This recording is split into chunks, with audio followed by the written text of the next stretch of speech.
É 4 por mil. Todo sofrimento e todo bem, né? Todo mal, todo bem que acontece na nossa vida é 4 por mil.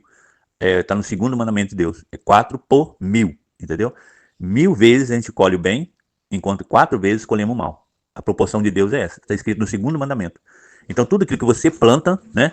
Você de bem, você colhe por 1000 vezes. E tudo aquilo que você planta de mal, que você deveria colher também por 1000 vezes, né? Não, você colhe 4 vezes só, entende?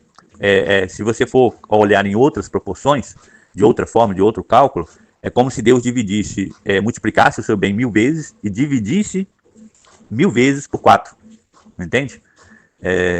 Na verdade, como, não é dividir, é como se ele retirasse, né, 996 vezes, para não deixar o mal te atingir. Ele te protege 996 vezes, entende? Para não deixar o mal te atingir. É maravilhoso o que Deus faz por nós. Mas um dia essa proteção de Deus, ela vai acabar, né? Porque a misericórdia ela é renovada toda manhã. Então, a cada dia basta o seu mal. Do mesmo jeito que a gente tem a proteção da graça por um dia, né? A gente também colhe o mal, né? E todos os dias. Então, o mal, ele é uma escolha hoje. Como Jesus morreu na cruz e levou todo o mal, você é que fabrica o próprio mal da sua vida.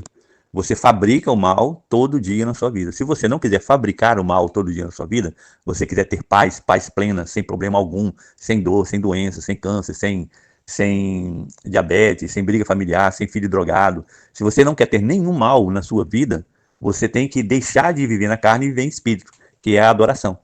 Quando você adora, você ativa a glândula pineal, né?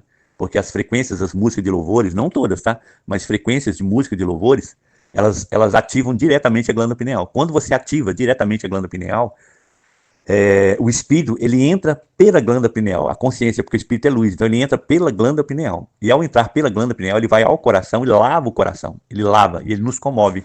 Ele faz a gente chorar, ele faz a gente se comover, ele faz a gente se arrepender, né? E nesse momento que você está totalmente comovido, arrependido, né? Você está limpo, totalmente limpo do mal. E aí você fica livre do mal por um dia. E amanhã você tem que fazer esse mesmo processo de adoração de novo, para poder ficar livre do mal mais um dia. E assim vai sucessivamente. Porque o mal ele não existe mais hoje. Jesus, quando venceu a cruz, ele venceu todo o mal. Hoje o mal é uma escolha. Você fabrica ele, você materializa, porque nós somos deuses menores, né? E temos a escolha de ser um Deus na carne ou um Deus em espírito. Se você for um Deus em espírito, o Espírito de Cristo vai habitar em você. Através de louvores, né? E através do estudo da Escritura, a carne de Cristo vai habitar em você. Entende? Então você vai conseguir andar certo, você vai conseguir respeitar as leis de Deus, os mandamentos de Deus. Por quê? Porque já não vive você, Cristo vive em você. Então você consegue ser semelhante a Cristo e não alisar as coisas que você gosta. Porque o problema é que eu sempre falo aqui, alisar as coisas que nós gostamos é que nos afasta da luz. E ao nos afastar da luz, né, proporcionalmente, a gente sofre proporcionalmente àquilo de maldade que nós plantamos. E que são bilhões de maldade que nós plantamos. Porque nós, seres humanos, nós amamos o mal. É isso que nós temos que entender. Cada olhar, cada pensamento, cada língua que a gente profere, cada vez que a gente deseja algo, entendeu? Pensamentos. Então nós amamos o mal. Nós julgamos o tempo todo, condenamos todo mundo o tempo todo, muitos fofocam o tempo todo. Então, isso é que nos traz a dor e o sofrimento o tempo todo, sabe? Alimentação toda errada, tudo aquilo que Deus não nos ensinou a comer, que Deus nos deu somente frutas e grãos para comer, está lá em Gênesis 2:7. A gente se alimenta de carne, de coisas que a gente não deveria comer, então por aí vai.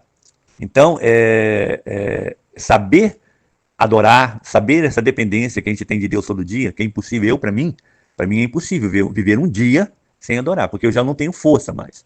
Agora, as pessoas que têm força, né, continuam nesse mundo aí sem adorar. Mas os adoradores que já não têm força para viver nem mais um dia, eles adoram todo dia. E esses adoradores que vivem em espírito realmente adoram para mudar, porque tem adorador que adora porque não quer mudar também não, entendeu?